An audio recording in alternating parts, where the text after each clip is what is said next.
presented by Monabic Music। Sharma ji, Verma जी, दुबे जी, चौबे जी, आ गया आ गया आ गया आपके गली में, आपके मोहल्ले में, आपके घर के सामने न्यू अनमोल मोती जादूदंत मंजन। अरे की बात छे तो मंजन बेचे लगली रे। अरे की बताइए तो जहिया छोड़ के गेली न देखै छी कैसन हाल भए गेल छै, लेकिन छोरा तोरा कोन फर्क पड़े वाला छै से की भेलो बता तो। ले सुन ले खगड़िया वाला मंजन Singing by गौरव ठाकुर। प्यार में हमरा कर देले छौरिया इतना गंजन के। की भेलो प्यार में हमरा कर देले छौरिया इतना गंजन के। तोरा चक्कर में बेचे लागलियो खगड़िया वाला मंजन के। तोरा चक्कर में बेचे लागलियो खगड़िया वाला मंजन के। काटै छियै दिन घुम घुम के करै छी मनोरंजन के।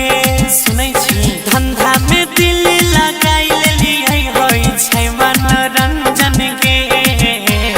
तोरा चक्कर में बेचे लागलियो खगड़िया वाला मंजन के। अच्छा तोरा चक्कर में बेचे लागलियो अनमोल मोती मंजन के। यह प्यार रहो तोरा चक्कर में बेचे लागलियो।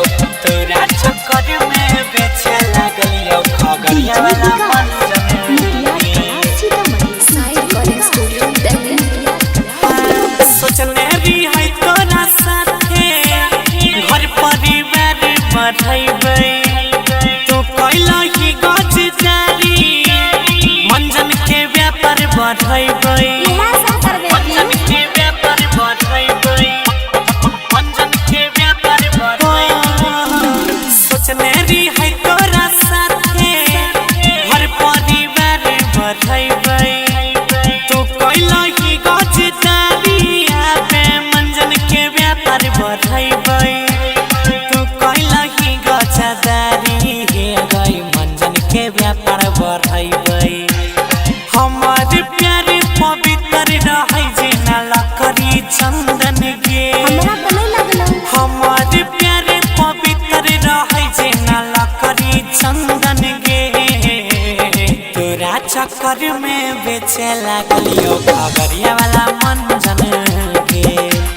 तोरा चक्कर में बेचे लागलियो अनमोल मोती मंजन के। तोरा चक्कर में बेचे लागलियो।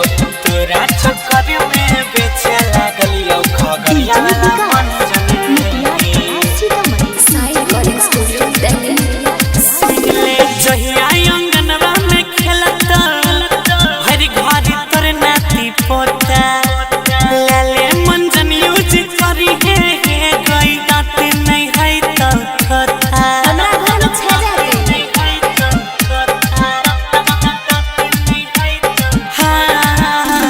जहिया अंगनवा में खेलता भर घर तर नाती पोता। ले मंजन यूज करी है सुने दांत नहीं है तो घेता। मल्लिक राकेश गौरव कहो सुने खई है बादाम गोटा गोटा। गुड्डू हन्नी सन्नी कहो तरह है तो दूर गंजन के।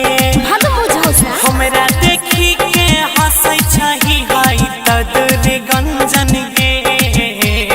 तोरा चक्कर में बेचे लागलियो खगड़िया वाला मंजन के। तोरा चक्कर में बेचे लागलियो राधा कृष्ण छाप मंजन के। हमें तो कमाइए लेबे तोय केना जीवे। हमहू जीविए लेबे रे छौड़ा। Recording by Honey Star Delhi।